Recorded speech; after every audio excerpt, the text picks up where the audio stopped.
Steel. Inside the cramped hull of a Crusader, the heat spiked to a blistering 52 degrees Celsius. The driver, blinking away stinging sweat, peered through his narrow vision slit. Suddenly, at 2,000 yards, a brilliant flash preceded a deafening crack. The armor disintegrated before the sound of the impact even reached his ears. His commanding officer was gone before the smoke could even drift away. For 2 long years, this brutal existence had defined the North African campaign. The Germans possessed superior firepower, better optics, and a leader who anticipated their every maneuver before it was even executed. The British were outmatched in guns and armor, standing on the precipice of a clash with the most formidable armored force the world had ever seen. How do you overcome a general who literally writes the manual on modern warfare? You simply stop following his rules. This isn't a tale of a clean textbook victory. It is a chronicle of improvisation born from absolute desperation. It is the story of a division that took the jerboa, the desert rat, as its symbol.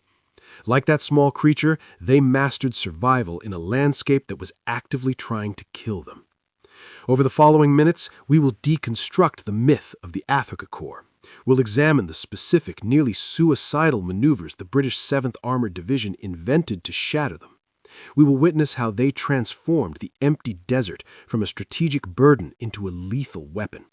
Discover how a mere 19 guns held the line against an entire armored division and how 52 tanks were reduced to scrap in under 48 hours. The charts claimed the wasteland was empty, and Rommel believed he was the master of the void. He was mistaken. It was October 1942 at the El Alamein line, a 40-mile bottleneck squeezed between the Mediterranean and the impassable Qattara Depression. There were no open flanks here, leaving no space for the sweeping, grand maneuvers that had made the Desert Fox a household name. The British 8th Army stood with its back to Alexandria. If this defensive line shattered, the Suez Canal would fall and the Middle East's oil would fuel the Reich. On paper, the British held the advantage, 195,000 men against 104,000 Axis troops and 1,000 tanks against 500. But statistics had proven deceptive before. At Gazala, the British had suffered a crushing defeat despite their numerical edge. Their vehicles were underpowered and their tactics were fractured, often sending small squadrons into the fray only to be decimated by concentrated German anti-tank screens. This was the grim reality for British tankers every day. The 88mm flak gun, adapted by Rommel for ground use, could obliterate a British tank from 2 kilometers away. It was a terrifying disparity in reach and power. The British 2-pounder guns required a distance of just 600 yards to even threaten the Panzer IV. 2 kilometers versus 600 yards? That isn't just a tactical disadvantage, it's a death sentence. While we've discussed Rommel's supply issues previously, logistics don't pull triggers. Men do. And the men of the 7th Armored were finished with being the ones who died in the sand. The approach shifted when General Bernard Montgomery assumed command, but the burden of execution rested on the crews in the dirt. The new strategy wasn't a heroic charge. It was a crumbling operation, methodical, slow, and bloody. The goal wasn't to seize territory, but to grind down the enemy's armor, luring panzers into kill zones where new American Shermans and 6-pounder guns could finally bite back. First, they had to deceive Rommel. Operation Bertram involved the creation of a massive phantom army in the south, using plywood tanks and fake radio chatter. They even built a dummy pipeline out of discarded fuel cans leading to nowhere.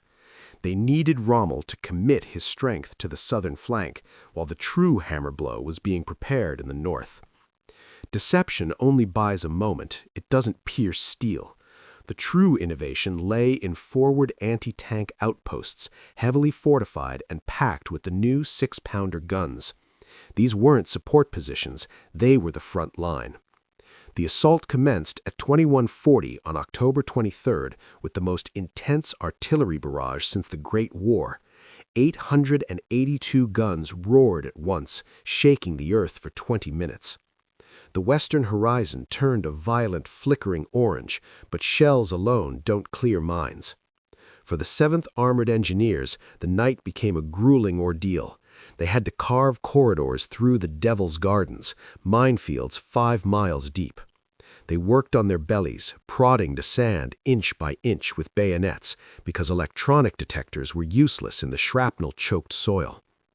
At 2 o'clock, the first path was deemed clear. By 2:15, the lead tanks began their advance. But at 2:30, the lead vehicle vanished in a massive explosion. The lane was still lethal. Traffic ground to a halt instantly, dust clouds choking the drivers as German flares illuminated the kill zone in a ghostly white glare. Then the German 88s began their systematic slaughter. The chaos was total. Radio nets were filled with the screams of commanders lost in the static and the deafening roar of engines. A single disabled truck could block an entire brigade. The schedule was falling apart. By daybreak, the expected breakthrough had failed to materialize. The British armor sat trapped in the minefields, stationary targets for the German gunners. This was the moment the battle should have been lost. Instead of retreating to regroup, the Rifle Brigade pushed forward. The 2nd Battalion, led by Lieutenant Colonel Vic Turner, moved through the wreckage into a small depression known as Snipe. It was a tiny patch of scrub, barely a kilometer square, deep behind enemy lines. They brought 19 6-pounder guns and began to dig into the solid rock, camouflaging their positions with sand nets and waiting for the dawn.